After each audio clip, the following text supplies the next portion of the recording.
Are you looking to get your team organized through strategic planning, but you haven't been able to figure it out because of COVID, lockdowns, or the fact that your team can't travel? My name is Anthony Taylor from SME Strategy, and today I'm going to walk you through a virtual strategic planning meeting agenda, different approaches that you can take on how to maximize your strategic planning, and different tools that you can use to make it a success. So let's get into it. So if you're trying to do strategic planning with your team, you can definitely do it virtually. There's a lot of benefits to it. There's pros and cons to each, but we've actually been able to find over the past year that we've been more effective doing strategic planning online. If you're interested, you can certainly still look at our 2-day sample strategic planning agenda for in-person. It follows a slightly different approach, but it's been adapted to help you be successful in Zoom. So fundamentally, you want to think about making the sessions shorter but more frequent, and really figuring out how that balances with people's schedule.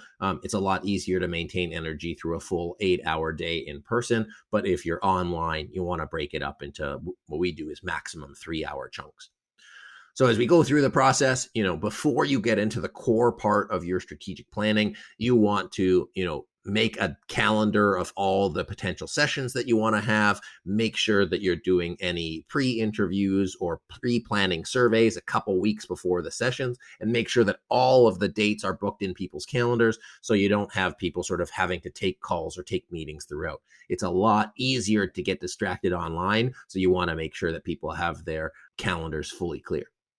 Again, make sure that you've done some pre-session planning, including any research or interviews that you need to do so that you can gather feedback from your stakeholders and from your team. And then optional, if you've got a nonprofit organization, or if you deal with a lot of different stakeholder groups, then you may want to think about soliciting their feedback to use as inputs to your strategic planning process.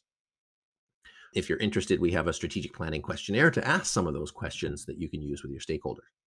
So I want to break down our virtual strategic planning process. We've mastered doing it over 5 3-hour sessions, and I'm going to share what those sessions and agendas and outcomes look like. So in the first session, we look at first celebrating where we are right now, acknowledging all the benefits and all the good that's happened over the past couple of years.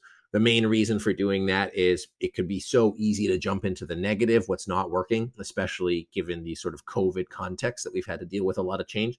So acknowledging the successes and then using that as a foundation to move forward. Step 2, we look at a SWOT analysis, strengths, weaknesses, opportunities, and threats given today's date. So not what happened in the past, not what happened pre-COVID, but basically what's happening right now, because there's probably been a lot of changes. And finally, a PESTLE trend analysis, looking at where we think the future is going to go. What are some of the trends that are in the societal, technological, legal, environmental, et cetera, so that we can try to predict the future as best as possible, even recognizing that there's still a lot of uncertainties. So the core part of this first session is to establish the current state, where are we now, and likely future trends of where we're going. And I'll go into that second piece. The next 3-hour session is around setting our vision. If we know where we are we going? What does success look like for us over the next 3 years? We do a vivid visioning exercise, so not focused on writing a vision statement, but really around creating a vivid vision of what success looks like for us, given the context that we're in right now, and then looking at our mission and purpose. Who are we? What do we do? Who do we do it for? So first session is around where we are now, our current state. Second session is around our future state. What's also great is that you can do homework along the way that sort of supplants all of the different conversations. I'm going to share with you the next 3 sessions because you're going to read it and I can't stop you, but see if you can focus with me at this top level. Okay. So the third session that we do over 3 hours is looking at values. How do we want to do things? What is the culture that we want to create? What are the values and behavior that we want to have within our current organization? And what happens if we don't live it? As well as risks and roadblocks. What's going to get in the way of us being successful moving forward? Session 3 is a critical session because it really bridges the vision, where we want to go, and step 4, which is going to be what do we need to do to get there. So I highly encourage you, as you go through the process, make sure you look at your vision and values, make sure that you look at risks and roadblocks. And that's what we do over session 3. What's also nice about doing virtually is you have, again, a bit more time in between. So if you need to dig into any of these or add any extra conversations, you have the sort of latitude to do so. Session 4 is around what do we need to do to get us to where we want to go. That's where we take everything that we've created so far as it relates to the vision, mission, values, and risks, and boil that into what are the top focus areas that we need to, put our attention and energy towards over the next couple of months. And I say next couple of months, usually 12 to 18 months. Sometimes strategic priorities carry through the full 3 years. And then we translate those strategic priorities into SMART goals and KPIs and objectives. So how are we going to measure success in those priority areas? Where are we aiming? Why do we need to go there? And then the last piece of that is session 5, when we look at action planning. What are the individual steps that we need to do in order to move this forward? How are we going to communicate the plan? And what are the next steps that we need to take as a team? So as a review, we look at where are we now, which is celebrate, SWAT, PESTLE. Where are we going? Vision and mission. What is going to get in our way? Values and risks and roadblocks. What do we need to do to get there? Strategic priorities and goals. And then what's next? Action planning, communication planning, next steps. If you want to check out our strategic planning course, how to create a strategic plan, we follow that same methodology, and you can learn how to do each of these steps in depth. So you can check that out. Also, if you're enjoying the video so far, be sure to subscribe with the button below and smash that like button so that you can get more of our content. So after you do the core strategic planning process, one of the optional phases is do additional stakeholder engagement.